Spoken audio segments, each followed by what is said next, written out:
मैं Krishna Kumar MA from DU net JRF qualified. दोस्तों, मैं आज आपके सामने अपना अनुभव कि नेट JRF कैसे क्लियर करते हैं उसके बारे में बताऊंगा आपको। सबसे पहला जो प्रश्न उठता है कि नेट JRF की प्रिपरेशन कैसे करें, तो सबसे पहले आप अपना एक रूटीन बनाइए, एक टाइम टेबल बनाइए पढ़ने का, और दूसरा ये कि सिलेबस के अकॉर्डिंग पढ़िए। और तीसरी चीज जो इसमें आती है वो ये कि अपने स्टडी के टाइम में एक कंटिन्यूटी रखिए। ऐसा नहीं है कि आज 6 घंटा पढ़ लिया और कल कुछ भी नहीं पढ़ा। स्टडी के बीच में ब्रेक नहीं आने चाहिए। और आप अगर 2 घंटा पढ़ते हैं या 3 घंटा पढ़ते हैं या 4 घंटा पढ़ते हैं, जितना भी आप पढ़ते हैं उसमें कंटिन्यूटी होनी चाहिए। और दूसरा जो प्रश्न आता है कि नेट JRF क्या होता है, क्या है यह, तो वह नेट JRF जो है वो असिस्टेंट प्रोफेसर बनने के लिए और कॉलेज में पढ़ाने के लिए यह एक योग्यता होती है। अगर आपको कॉलेज में पढ़ाना है, प्रोफेसर लाइन में आना है, तो नेट JRF की तैयारी करनी पड़ेगी, उसको क्रैक करना पड़ेगा, तभी आप कॉलेज में पढ़ाने योग्य समझे जाएंगे और माने जाएंगे ऑफिशियली और लीगली। इसके बाद एक सवाल आता है कि नेट JRF क्यों है। तो नेट JRF इसीलिए है क्योंकि यहाँ पे एक बहुत बड़ी भीड़ है भारत के अंदर, तो एलिमिनेट करना पड़ता है कैंडिडेट को। तो वो कैसे करेगा, तो उसके लिए नेट का JRF का एग्जाम होता है और जो उसको पास करता है उसी को योग्य समझा जाता है। अब आता है सबसे महत्वपूर्ण प्रश्न आता है कि हम नेट JRF की जो प्रिपरेशन करते हैं उसमें कौन कौन से रिसोर्सेस यूज करते हैं और उसके लिए बेसिक बुक्स क्या है। तो उसके लिए हम सबसे पहला चीज जो मेरे दिमाग में आता है, जो मैंने किया था, वो है YouTube। आप YouTube पे जाइए, सर्च कीजिए अपने अकॉर्डिंग वीडियोस, पेपर 1 के लिए, पेपर 2 के लिए, आपका जो भी कोर्स है। हालांकि मैं तो पॉलिटिकल साइंस से हूँ, परंतु आपका और भी कोई कोर्स है तो आप उसके हिसाब से कोर्स देख सकते हैं। दूसरी जो चीजें हैं वो यह कि अपने कोर्स के हिसाब से आप गाइड खरीद सकते हैं, जिसमें कि मेरा एक नाम आता है कि जो बहुत ज़्यादा फेमस भी है और मैं भी उसका उपयोग किया था, वो है अरिहंत, जो कि पेपर 2 के लिए, पॉलिटिकल साइंस के लिए मैंने उसका उपयोग किया था। और इसके बाद पेपर 1 के लिए एक बुक जो बहुत फेमस है, आपने सुन भी रखा हो, कहीं ना कहीं वो आता है जिक्र में, वो है KVS मदान की बुक, पेपर 1 के लिए। इसके बाद मैंने जो एक और पॉलिटिकल साइंस की जो गाइड उपयोग की थी, वो है राजेश मिश्रा सर की इंग्लिश मीडियम की बुक। हालांकि ये हिंदी मीडियम में भी है, अगर कोई बच्चा हिंदी मीडियम से है तो वो हिंदी मीडियम वाला बुक का उपयोग कर सकते हैं। साथ ही दोस्तों, PYQ कैसे करें, क्योंकि पेपर 1 जो है उसके लिए PYQ करने का जो तरीका है वो अलग होता है और पेपर 2 के लिए अलग होता है।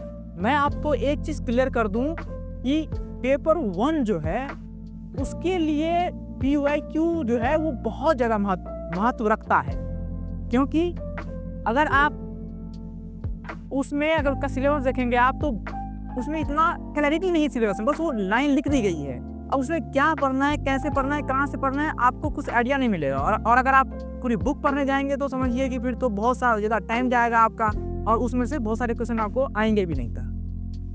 तो इसीलिए PYQ अगर आप किसी भी जो लास्ट एग्जाम है नेट JRF का, उसके 25 सेट या 30 सेट अगर आप लगा लेते हैं, क्योंकि इतना सेट ऑलमोस्ट हर साल हर एग्जाम में बनता है अलग अलग कोर्सेज का, अगर वो आप लगा लेते हैं किसी भी पेड कोर्स को लेकर के, जो आजकल चल रहे हैं, ऑनलाइन चलता है कोर्स उसमें, तो आपको बहुत फायदा होगा। और उसका एक्सप्लेनेशन देख सकते हैं आप, और उसके अगर आप नोट्स बना लेते हैं तो उससे आपको काफ़ी बेनिफिट होगा।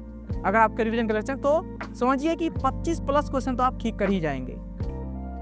और अगर और आपको पढ़ना होगा तो और बोलते हैं किताब से पढ़ सकते हैं, या अगर YouTube से पढ़ते हैं तो और 5 क्वेश्चन आप इंक्रीज करके 30-32 क्वेश्चन अगर आप ठीक कर लेंगे तो आपका JRF के लिए उतना क्वेश्चन इनफ होता है, और नेट के लिए 25 इनफ होता है, समझिए। और पेपर 1 के लिए देखिए, पेपर 1 के लिए जो फैक्चुअल जो बुक्स वाले सवाल जो हैं वो अक्सर रिपीटेड होता है, परंतु आपको यह ध्यान में रखना होगा कि पेपर 1 में जो है क्वेश्चन ज्यों का त्यों रिपीट नहीं होता है, तो उसको उसी लिमिट में लगाइए और अपनी जो बुक्स वगैरह है, जो यूट्यूब से क्लासेस है, वहाँ पे ज़्यादा फोकस कीजिए। साथ ही अब लास्ट में दोस्तों मैं आपको यह बताना चाहता हूँ कि कोई शॉर्टकट नहीं है। अगर कोई ये कहता है कि मैं ये भी काम कर रहा हूँ, मैं वो भी 10 तरीके का मैं काम कर रहा हूँ, मैं 10 एग्ज़ाम दे रहा हूँ और साथ में तो किसी को लगता है कि नेट जेआरएफ भी मैं निकाल लूँगा, तो उसके लिए थोड़ा मुझे लगता है मुश्किल है ये सारी चीज़ें। और जो यूट्यूब पे जो लोग बोलते हैं कि 10 दिन के अंदर और 15 दिन के अंदर 20 दिन में जेआरएफ क्रैक कर सकते हैं आप, तो वो मुझे लगता है टोटली फ्रॉड है। क्योंकि कहीं ना कहीं ऐसा लगता है कि व्यूज़ के लिए ऐसे वीडियो बनते हैं, और अगर आपकी बेसिक्स नहीं है तो समझिए आपको 1 साल तक लग सकते हैं तैयारी में। और अगर आपके बेसिक्स क्लियर हैं तो आप जो है 5-6 महीने में भी जेआरएफ क्रैक कर सकते हैं। और कुछ बेसिक्स क्लियर करने के लिए जो कुछ महत्वपूर्ण किताबें हैं, वो जो कोर्स संबंध हम बीए में पढ़ते हैं, एमए में पढ़ते हैं, और कई बच्चों का होता है कि वो इग्नू से पढ़ाई किए हैं या ऐसे करते हैं और साथ में जॉब भी कर रहे हैं किसी कारण की वजह से, तो उसका जो है क्लियर नहीं हो पाता है बेसिक। तो इसीलिए आप जो राजनीतिक सिद्धांत के लिए जो है आप जो है आप ओपी गावा की बुक ले सकते हैं, अशोक आचार्य की बुक ले सकते हैं। ऐसे ही इंटरनेशनल रिलेशन के लिए जो है आप एलडी हेयूड की बुक देख सकते हैं, और फॉरेन पॉलिसी के लिए आप वीएन खन्ना की बुक पढ़ सकते हैं। और साथ ही जो है जो एडमिनिस्ट्रेशन के लिए जो है आप बीएल फाया की बुक को प्रीफर कर सकते हैं। आप पॉलिटी वाला सेक्शन है उसके लिए आप लक्ष्मीकांत को पढ़ सकते हैं। और लक्ष्मीकांत में बस जो टेबल है उसके वो बहुत महत्वपूर्ण है, क्योंकि जो प्रत्येक एग्जाम हुए हैं उसमें से सीधा टेबल से कॉमोलॉजी पूछ दिया उठा करके, तो उससे आप नोट्स बना लेंगे तो वो क्लियर हो जाएगा। इतना पढ़ने की उसमें आवश्यकता है नहीं, उस टेबल बहुत महत्वपूर्ण जगह है इसके अंदर। तो मुझे आप सबको यही सारी चीज़ें बतानी थी, और ये सब मैं कोई ऐसी खोखली बातें नहीं बोल रहा हूँ, ये मैंने अपने जो प्रिपरेशन था मेरा फेलोशिप का, तो उसके दौरान मैंने यूज़ किए हैं, और जो बुक्स मैंने पढ़े हैं और जो मटेरियल मैंने यूज़ किया है, कहाँ से यूज़ किया है, वही आपको मैं बताया हूँ। तो बेस्ट ऑफ लक आप सबको, धन्यवाद।